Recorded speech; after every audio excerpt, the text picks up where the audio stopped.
Breaking news, my friends, all of the major E3 announcements may have just leaked thanks to Walmart.com. This is pretty darn crazy, and I want to go through all of it with all of you. I just got back from an appointment. I printed this out so we could seem very official, but don't worry, it's just a blown up tweet from Wario64. But hey, I feel old-fashioned, so this is cool. We got this list of games. They all have listings on Walmart.com, and again, like all rumors, you got to kind of take it with a grain of salt. I'm actually going to get a few grains of salt myself. It's pretty healthy for you. It's pretty good. That's really salty. And I want to know if you would be salty if this was your E3 2018, because this list is full of interesting games. No new IP though.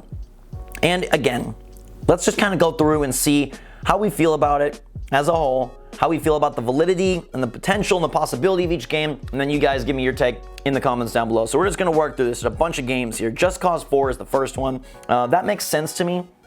Square Enix is rumored to have an okay show. I feel like Just Cause 4 is definitely an okay game. Doesn't do a whole lot for me. I know that those games are a lot of fun, but I feel like the big open world Destructathon, Collectathon, maybe needs a little bit more in 2018 to be successful, especially as we see a game like God of War enter more of an open world structure, yet bring incredible combat and storytelling to the experience. Hopefully they can do more with Just Cause 4 than be another Rico in Paradise blowing stuff up. But it makes sense, that seems logical. Splinter Cell is the next on the list, and this would have been, if it's real, a real big reveal. I know we've had rumors, but people are so pumped for Sam Fisher. I heard on a podcast that Ubisoft removed the Sam Fisher statue from their lobby, which could mean a new model Sam is coming to said space. Maybe it means nothing, but I thought that was interesting. Also, they brought the spy to Ghost Recon Wildlands. It was a little smidge of content, but again, they might be prepping those engines for a new Splinter Cell. This makes sense. I think in 2018, with the look of Xbox One X and PS4 Pro, you could do some sick stuff with Sam Fisher. Maybe they go open world. I know they've wanted to do that in the past and found limitations, so perhaps you can do a mission-based, favor-based, around-town Splinter Cell, almost like a Deus Ex kind of vibe, perhaps, with obviously Splinter Cell mechanics, but just more of that like congruent city. I don't know, I think that could be super sick. That one, Ubisoft always has like one of the best shows at E3, and that would definitely up their ante. They also talk Assassin's Creed. There's no subtitle, but a new Assassin's Creed, and I've wondered for the entirety of 2018, like, are we gonna get an AC this year? Are they going back to the yearly thing? AC Origins was really successful, primarily because they did take time off. Do they feel that they've found enough innovation and that they have enough fresh ideas to vault them into a yearly good groove with AC, or are we going to find ourselves declining back into repetitiveness? I hope they pick a really cool locale. I think Egypt was a big part of that game's excitement, and I hope they go to Japan or maybe even modern day. It was beautiful what they did with the world in AC Origins. I hope they can do that again. I think all in all, this list looks really good. I mean, it checks a lot of boxes. No new IP is sort of the big thing. We'll touch on that in our wrap up. Okay.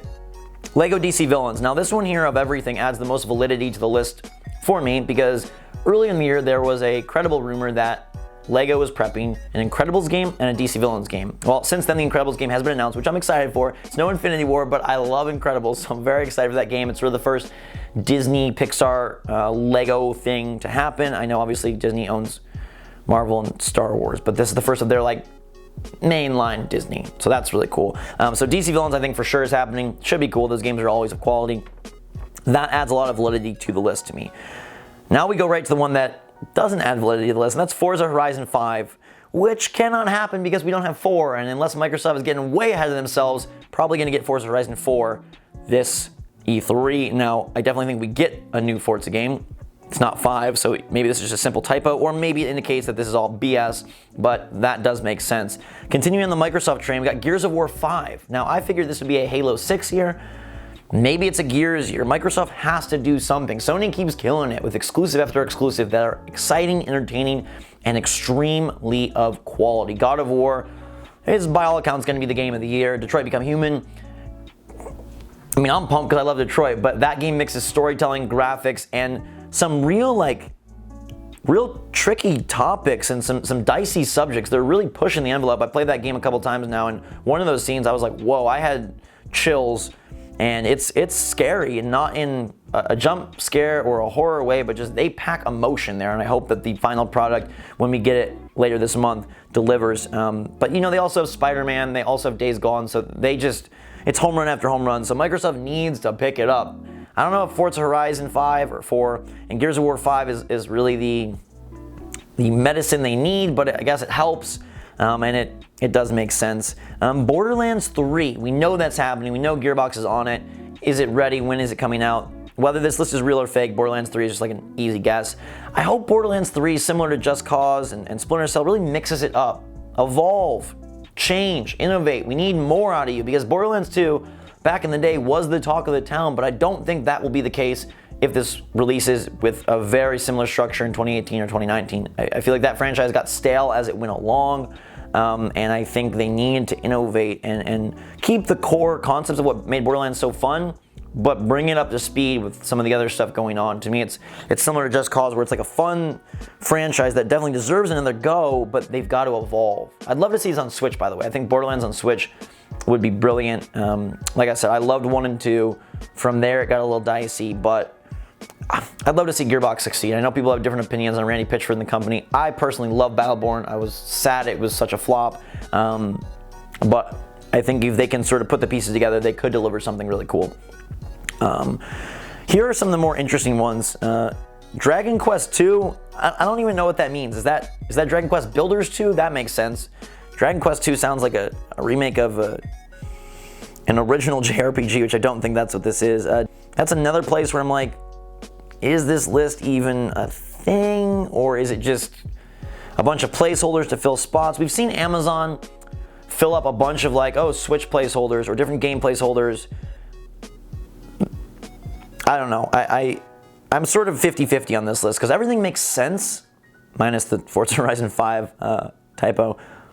But it also is like so obvious. Like, this would be one of the most obvious E3s ever. And if these are the major announcements with not a whole lot of new IP, I think I'd be bummed. Obviously, Nintendo is completely absent from this list, so I think whatever they deliver is going to be awesome. We're expecting it to be Smash and Pokemon. That's a crazy show right there. The last one here that is really unique is Rage 2. I don't know how you guys felt about Rage, but I loved Rage. I think it was just a few tweaks away from being great. The concept and the idea that it had was really cool, and the vibe it evoked was this like Mad Max style. I love just the sensation I got from playing it. It just didn't put all the pieces together, right? So I think a second go would be good. We know Bethesda again has a full conference. They got to fill it with something. We're fingers crossed for Starfield. I'm loving the idea of Fallout on Switch, but Rage 2 would actually be something that got me really excited, because I think they have the shooting right. They have the right sort of world idea. They just need to really up the ante and tighten some of those pieces. I'm trying to look at the other box art shots here. There is mention of Beyond Good and Evil 2. We know that's happening. WWE 2K19. We know that's happening. NBA 2K19. We know that's happening. The Division 2. We know that's happening. The Last of Us 2. We know that's happening. They've got Insurgency Sandstorm on here. Super Smash Brothers, Metroid Prime 4, Final Fantasy VII Remake. So again, this would be a very, very sequel-heavy tentpole franchise E3. How do you feel about that? If this was the E3 we got, if these are the major announcements, so I guess the big surprises would be Splinter Cell, Rage 2, I guess Assassin's Creed going back to an annual schedule, and then Gears 5, Just Cause 4. I think that would be a pretty mediocre show, and maybe that's blasphemous. We obviously already know things like new Tomb Raider, new Call of Duty, Battlefield is basically all but confirmed. I would like a little bit more ingenuity and creativity, guys. I think that if this is our E3, I'm a little bit let down. And obviously this isn't everything. It may be nothing, but I would say that to me this would be like a B- E3. Unless Splinter Cell was like, whoa, mind-blowing. Unless Gears 5 really changed things. Assassin's Creed seems super fresh. Borderlands 3.